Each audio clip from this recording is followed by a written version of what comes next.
Hello students and welcome back to our channel excellent learning point. तो मेरे प्यारे बच्चों, कैसे हो आप सब? आई होप आप सब बहुत ज़्यादा अच्छे होंगे। तो आज की इस वीडियो में हम क्लास 10th का वर्कशीट नंबर 70 डिस्कस करने जा रहे हैं। ये हमारी विज्ञान की वर्कशीट है बच्चों। और आज जो हमारा टॉपिक है वो है हमारा पर्यावरण। और यहाँ पे बच्चों हमारा ये न्यू चैप्टर स्टार्ट होता है। तो देखते हैं सबसे पहले क्या दे रखा है। तो सबसे पहले दे रखा है परितंत्र।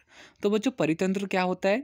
किसी क्षेत्र के सभी जीव तथा वातावरण के अजैव कारक संयुक्त रूप से परितंत्र बनाते हैं। तो बच्चों जहाँ पर आपके जीव और सजीव, ठीक है, जिनमें जान होती है, मतलब कि living things, non living things जिसको इंग्लिश में कहते हैं, ठीक है, तो दोनों मिलकर के बच्चों एक संयुक्त रूप से क्या बनाते हैं? परितंत्र बनाते हैं।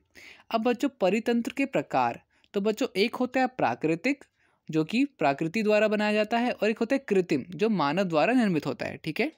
तो प्राकृतिक परितंत्र में क्या होता है? परितंत्र जो प्रकृति में पाया जाता है, जैसे तालाब, झील आदि, ठीक है। और कृत्रिम परिवहन, मानव निर्मित परितंत्र जो कृत्रिम परिवहन कहते हैं, जैसे खेत, बाग और बच्चों ये एक्वेरियम, ठीक है, सॉरी एक्वेरियम।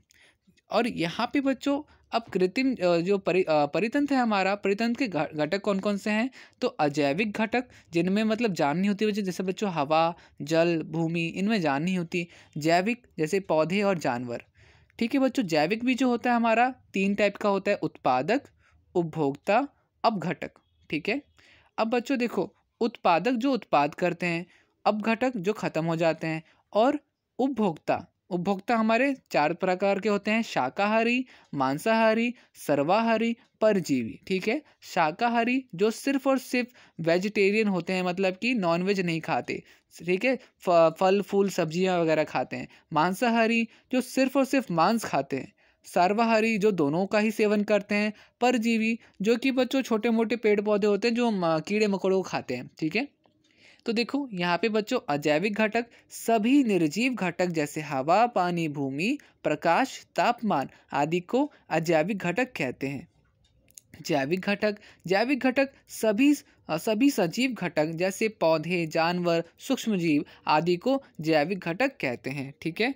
पोषण के आधार पर जैविक घटकों को निम्न में बांटा जाता है। पोषक के आधार पे बच्चों, तो सबसे पहला उत्पादक, उपभोक्ता, और यहाँ पे बच्चों उत्पादक में क्या है? सभी हरे पौधे व नील हरित शैवाल अपना भोजन प्रकाश संश्लेषण द्वारा बनाते हैं, अंत इसे उत्पादक कहते हैं। उपभोक्ता ऐसे जीव जो अपने भोजन के लिए परोक्ष या अपरोक्ष के रूप से उत्पादक पर निर्भर होते हैं। किस पे बच्चों? तो उत्पादक पर, मतलब कि इसके ऊपर, ठीक है। इसके बाद देखो उपभोक्ता को निम्न में बांटा जा रहा है। उपभोक्ता को बच्चों आपको पता है शाकाहारी, मांसाहारी, सर्वाहारी और परजीवी। तो शाकाहारी पौधे खाने वाले जीव, जैसे कि आपका बकरी जो होता है, हिरन जो होता है, वो सब क्या खाते हैं? घास वगैरह खाते हैं। इसके बाद मांसाहारी, मांस खाने वाले जीव, जैसे कि शेर, बाघ और आदि।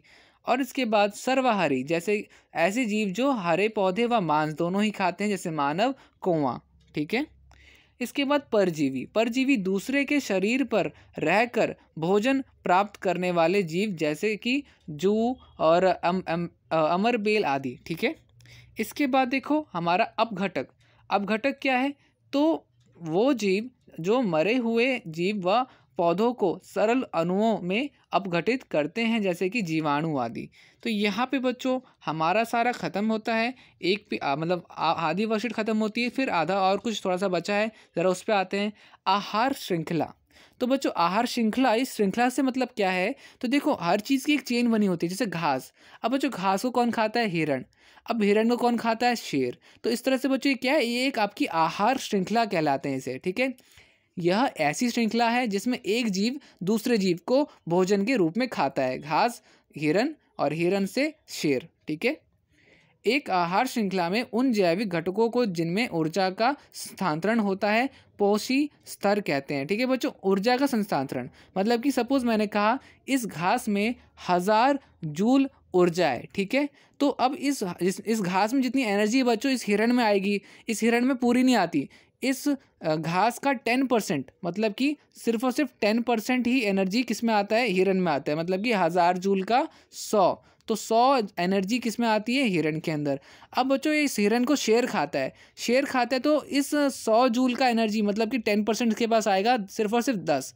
ठीक है, तो बच्चों इसी तरह से होता है कि घास में अगर 1000 एनर्जी थी, ठीक है, तो हिरण के पास गई 100 और उसके बाद हिरण से शेर के पास आई 10। तो इस तरह से बच्चों किसका स्थानांतरण होता है, जिनमें ऊर्जा का स्थानांतरण होता है, ऊर्जा का भी स्थानांतरण होता है। ठीक है, अब देखो यहाँ पे लिखा हुआ है, मैंने आपको 10% का नियम बताया था ना, वही चीज़ अभी बता रहा था, 10% का नियम। पोषी स्तर पर ऊर्जा का प्रवाह, ऊर्जा प्रवाह केवल एक ही दिशा में होता है। हरे पौधे सूर्य से समाप्त कुल ऊर्जा को केवल 1% भाग ही भोजन में बदल पाते हैं। ठीक है, तो बच्चों इस तरह से जो आपका सूरज है, सूरज से 1% भाग में भोजन में बदला जाता है, कौन, पौधे। और पौधों से बच्चों क्या होता है, 10% का नियम चलता है। मतलब कि अगर सपोज पौधे में 1000 जूल क्या कहते हैं एनर्जी है, ऊर्जा है, तो बच्चों अगर वो कोई जानवर खाएगा उसके, तो उसका 10% ही जाएगा, मतलब ये 100 जूल ही एनर्जी जा सकता है। तो लिखा हुआ है एक पोषी स्तर से दूसरे पोषी स्तर में केवल 10% ऊर्जा का प्रवाह होता है। 90% ऊर्जा वर्तमान स्तर में जैव प्रक्रम के उपयोग में होती है। ठीक है, तो ये हो गया बच्चों ऊर्जा ह्रास के कारण आहार श्रृंखला में 3 या 4 पोषी स्तर पाते हैं। तो यहाँ पे बच्चों देखो पूरा ये बना रखा है आपका। ठीक है, ऊर्जा प्रवाह की दिशा, उत्पादक, प्राथमिक उपभोक्ता, द्वितीयक और तृतीय। इसी तरह से जैव आवर्धन क्या है, आहार श्रृंखला में हानिकारक रसायनों की मात्रा एक पोषी स्तर से दूसरे पोषी स्तर में जाने पर बढ़ती है। इस ऐसे जैव आवर्धन से क्या कहते हैं बच्चों, जैव आवर्धन कहते हैं। ऐसे रसायनों की मात्रा सबसे अधिक मानवों में होती है क्योंकि मानव प्रत्येक आहार श्रृंखला में शीर्ष पर है। ठीक है, तो यहाँ बच्चों हमारी होती है एक वर्कशीट खत्म। हमारा पहला क्वेश्चन हम देख लेते हैं अब, जो कि है यदि उत्पादक स्तर पर 10,000 जूल ऊर्जा है तो प्रथम पोषी स्तर पर कितनी ऊर्जा होगी। ठीक है, और दूसरा क्वेश्चन है तालाब और जंगल में आहार श्रृंखला बनाओ। तो देखो बच्चों दोनों का ही आंसर मैं आपको बता देता हूँ, आप देख लीजिएगा। तो देखो यहाँ पे बच्चों हमारा पहला प्रश्न होगा, यदि उत्पादक स्तर पर 10,000 जूल ऊर्जा है तो प्रथम पोषी स्तर पर कितनी ऊर्जा होगी।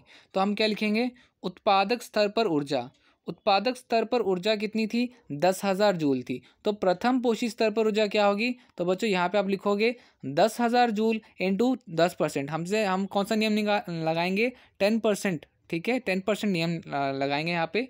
तो बच्चों कितना होगा, प्रथम पोषी स्तर पर 1000 जूल हमारा क्या हो जाएगा, इसका आंसर हो जाएगा। फिर देखो सेकंड क्वेश्चन क्या था, जरा वो भी देख लेते हैं।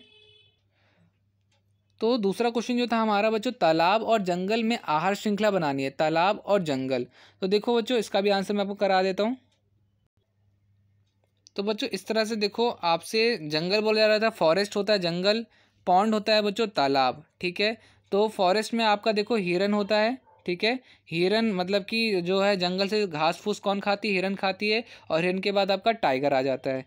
सेम चीज़ बच्चों यहाँ पे तालाब से बिच्छू, और बिच्छू से मछली, और मछली से बगुला। ठीक है, तो यहाँ पे बच्चों हमारा ये जो आपका आहार श्रृंखला बनाने को बोला था, तो वो भी हमने बना के आपको दिखा दिया। उम्मीद करता हूँ सारी चीज़ आपको समझ में आई होंगी। यहाँ पे बस आपको तालाब लिखना है, और यहाँ पे आपको सिर्फ जंगल लिखना है, और यहाँ पे आपको तालाब लिखना है। तो यही था बच्चों आज की पूरी वर्कशीट में। उम्मीद करता हूँ सारी चीज़ आपको समझ में आई होंगी।